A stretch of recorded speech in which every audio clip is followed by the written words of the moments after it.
Welcome all of you. या व्हिडिओमध्ये आपण दुसरा घटक पाहणार आहोत जो आहे ॲड अ क्वेश्चन टॅग आणि यालाच दुसऱ्या नावाने असंही म्हटलं जातं की ॲड अ टेल टॅग। आता हा प्रश्न सोडवायचा कसा हा आपण पाहणार आहोत।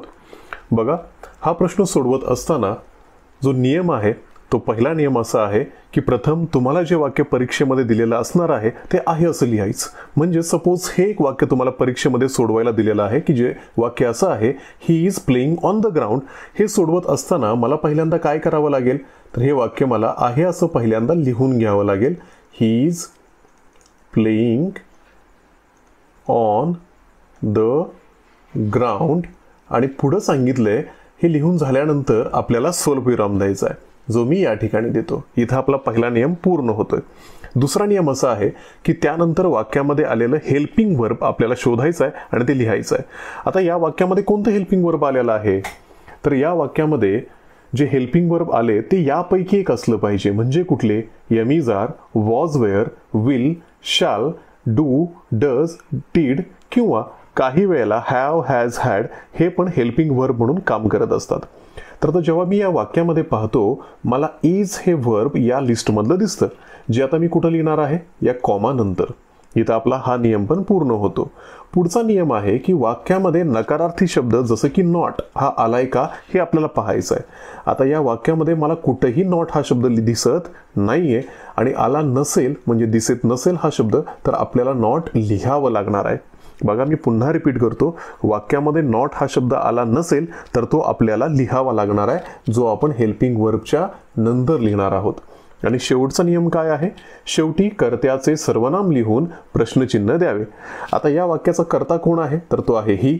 हा आपल्याला शेवटी लिहायचा आहे। आता ॲक्च्युली हा कर्ता आपला स्वतःच एक प्रोनाउन असल्यामुळे याच्यामध्ये बदल करायची गरज नाही, पण या ठिकाणी जर एखादं नाउन आलं असतं तर त्याचं सर्वनाम आपल्याला घ्यावं लागलं असतं। ते कसं घ्यायचं हे नंतरच्या एक्झाम्पलमध्ये मी तुम्हाला समजावून सांगेन। या ठिकाणी मी हे कर्त्याचं सर्वनाम घेतो आणि क्वेश्चन मार्क देतो म्हणजे आपलं उत्तर असं असेल he is playing on the ground, is not ही। आता या ठिकाणी इज नॉट हा जो शब्द आहे याचं कॉन्ट्रॅक्टेड फॉर्म सुद्धा तुम्ही यूज करू शकता जे आहे इजंट। आता पुढे अजून एक एक्झाम्पल आपण बघूयात। बघा, पुढचं वाक्य असं आहे राहुल ड्राइव्स अ कार। आता या वाक्याचं जर मला क्वेश्चन टॅग करायचं असेल तर आपण पाहिलेलं आहे हे प्रथम वाक्य मला आहे असं लिहून घ्यावं लागेल। जसं मी इथं लिहितो राहुल ड्राइव्स अ कार आणि मला नंतर कॉमा द्यावा लागेल। हा कॉमा दिल्यानंतर मी पुन्हा शोधणार की या वाक्यामध्ये एखादा हेल्पिंग वर्ब आलाय किंवा नाही। तर या वाक्यामध्ये मला एकही हेल्पिंग वर्ब दिसत नाहीये आणि जर हेल्पिंग वर्ब आला नसेल तर मी डू, डज, डिड यापैकी एक हेल्पिंग वर्ब घेऊ शकतो। आता तो कसा मी घेऊ शकतो तर बघा, आत्ता सांगितल्याप्रमाणे आपण एकतर डू किंवा डज किंवा डिड या तिन्हीपैकी एक हेल्पिंग वर्ब घेऊ शकतो। हा घेत असताना मला प्रथम वाक्यामध्ये आलेलं मेन वर्ब पाहावं लागेल जे आहे ड्राइव्स। आता नंतर मला शोधावं लागेल की हे मेन वर्ब फर्स्ट फॉर्ममध्ये आहे की सेकंडमध्ये। असं का? जर हे मेन वर्ब फर्स्ट फॉर्ममध्ये असेल तर आपण डू किंवा डज यापैकी एक क्रियापद घेऊ शकतो आणि सेकंडमध्ये असेल तर आपण डिड घेऊ शकतो। आता हे ड्राइव्स जे क्रियापद आहे ते आहे फर्स्ट फॉर्ममध्ये म्हणजे आता डीडचा विषय संपला। आता आहे कन्फ्युजन आपल्यामध्ये की डू घ्यायचं की डज घ्यायचं। सिंपल आहे, जर या दिलेल्या व्हर्बला यस किंवा ईएस प्रत्यय लागला असेल तर ईएस प्रत्यय असणारं डज हे हेल्पिंग वर्ब घ्यायचं, अन्यथा आपण डू घेऊ शकतो। पण इथं ईएस प्रत्यय लागलाय म्हणजे यानंतर मला जे क्रियापद घ्यायचं आहे ते आहे डज। पुढचा नियम सांगतो की वाक्यामध्ये नॉट हा शब्द आलाय का तर तो या वाक्यामध्ये आलेला नाहीये। आला नसेल तर आपण लिहित असतो, तो मी आता इथं लिहिणार आहे डज नॉट, याला आपण डझंट असंही म्हणू शकतो। आणि शेवटी मला काय करायचं आहे, जो आपला कर्ता आहे जो आहे राहुल याचं सर्वनाम लिहायचं आहे।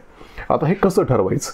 बघा, सर्वनाम आपण लिहित असताना एकतर आपण ही, शी किंवा इट आणि दे या चारपैकी एक सर्वनाम घेऊ शकतो।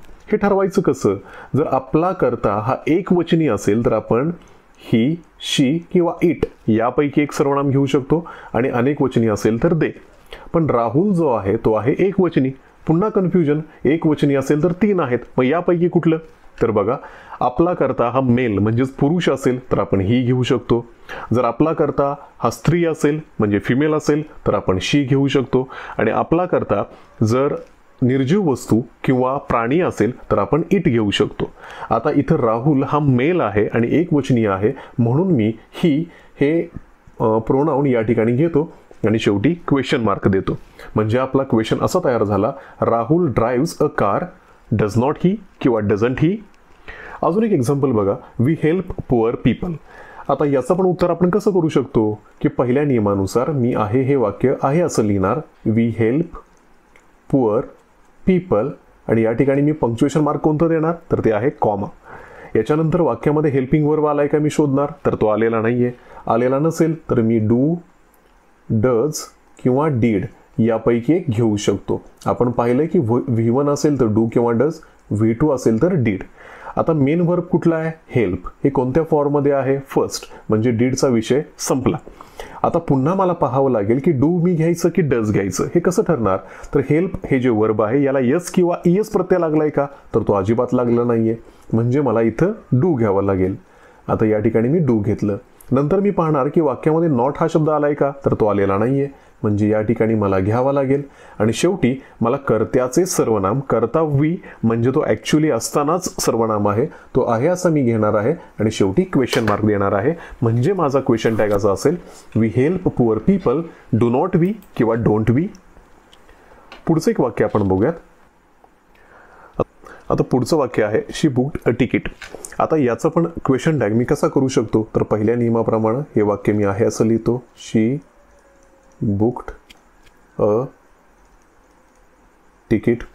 नंतर मला स्वल्पविराम द्यावा लागेल. नंतर वाक्यामध्ये कोणतं हेल्पिंग वर्ब आलंय का ते शोधावं लागेल. या वाक्यामध्ये एकही हेल्पिंग वर्ब आलेला नाहीये, म्हणजे मी डू, डज, डीड यापैकी एक घेऊ शकतो, जे मी इथं तात्पुरतं स्वरूपात लिहून घेतो, डू, डज आणि डीड. आपण पाहिलंय की V1 असेल तर आपण डू किंवा डज आणि V2 असेल तर आपण डीड घेतोय. पण हे V1 आणि V2 काय, तर मेन वर्ब.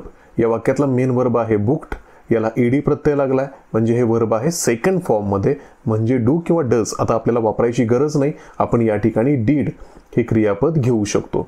नंतर पुढचा नियम सांगतो की वाक्यामध्ये नॉट आलंय का पहा, नॉट आलेला नाहीये. आला नसेल तर आपण लिहित असतो, म्हणजे नॉट, आणि त्याच्यानंतर कर्त्याचेच सर्वनाम घेऊन प्रश्नचिन्ह द्यायचं आहे. आपला कर्ता शी ऑलरेडीच एक सर्वनाम आहे, म्हणून मी ते आहे असं लिहितो आणि शेवटी क्वेश्चन मार्क देतो. म्हणजे आपण हे वाक्य असं म्हणू शकतो की she booked a ticket, did not she किंवा didn't she. Okay, now second example, that is Sachin was not at home. As our first rule I am going to write the whole sentence here. Sachin was not at home and at last comma. After that I have to see whether any helping verb is there or not. तर या ठिकाणी helping verb आलेला आहे जे आहे was, तर ते मी आहे असं शेवटी लिहिणार. नंतर मला काय पाहायचं आहे की वाक्यामध्ये नॉट हा शब्द आलाय का, तर तो आलेला आहे.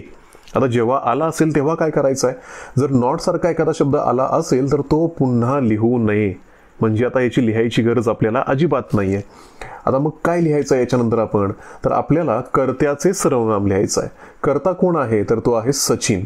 आता आपण पाहिलंय सचिन एकवचनीय आहे, मेल आहे, म्हणजे आपण इथं सर्वनाम जे घेऊ शकतो ते आहे ही, आणि आपला क्वेश्चन असा तयार झाला, Sachin was not at home, was he.